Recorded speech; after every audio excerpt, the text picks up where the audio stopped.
German hails! It's time to do a black metal review with a German band in question, and this one is Irrlycht, with the second album called Wolfish Grandeur. And this isn't exactly the most active band on earth, to be honest. It took 10 years for this second album to come out, for various reasons, it seems. And the previous one from 2011, well, that was kind of a typical German black metal album.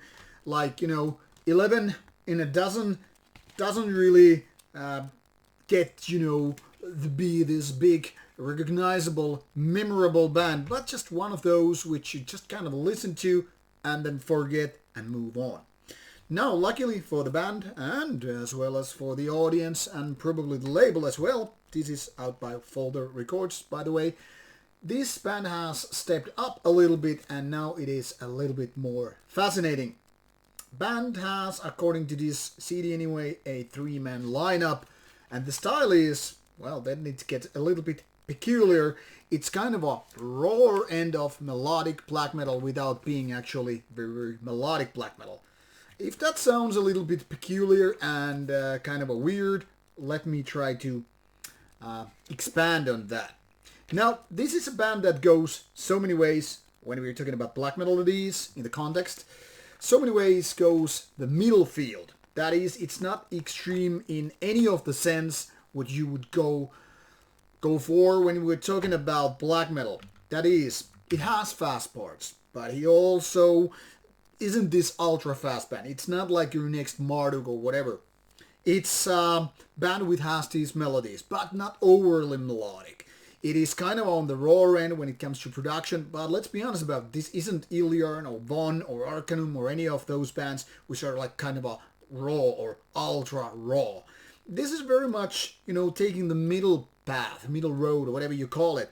And as such, it's kind of avoiding these fences, if you will. I mean, imagine black metal being this kind of a square or diamond or whatever.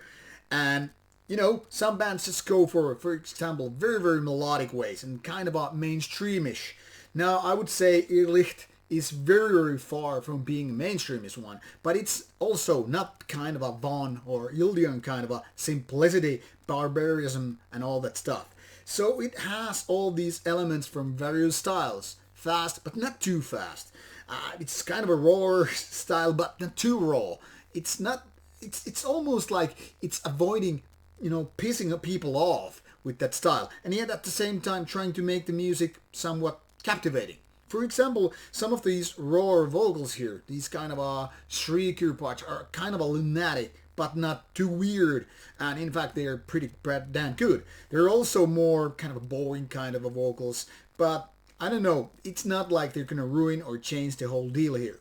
Now, overall, in my opinion, Wolfish Grandeur is quite enjoyable, but it could be a lot more memorable, catchier, and kind of some people hate anyway when we're talking about black metal context. It could have more of these so-called hit songs. And when I talk about hit songs in black metal context, I'm referring to songs like War by Burzum or Bathory, doesn't really matter, or songs like In the Shadow of Horns by Darkthrone.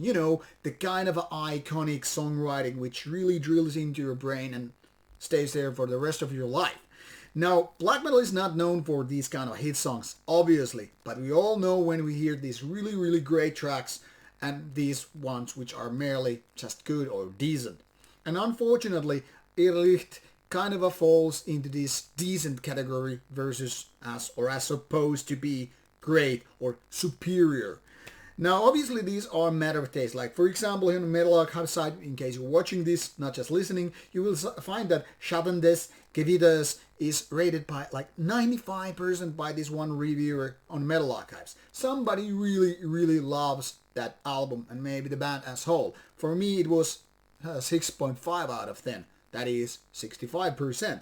So obviously, these are matter of taste. And even if I'm a little bit harsh or nasty about this album and saying it's not that good, that doesn't really mean it couldn't do for you.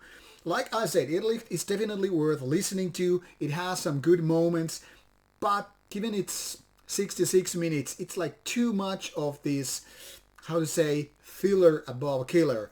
And I don't know, it could have been a better album if it was only a little bit more compact and more right to the point, instead of having these parts where things don't really seem to be going on all the paces. Telling in the word listening, just don't expect too good an album and you're really good to go. I think it's a promising direction anyway, better than the first one, so maybe we will see in 10 years that really good Irrlycht album. Meanwhile, hold to your horses and give this one a listen. Thanks for watching, take care, bye bye.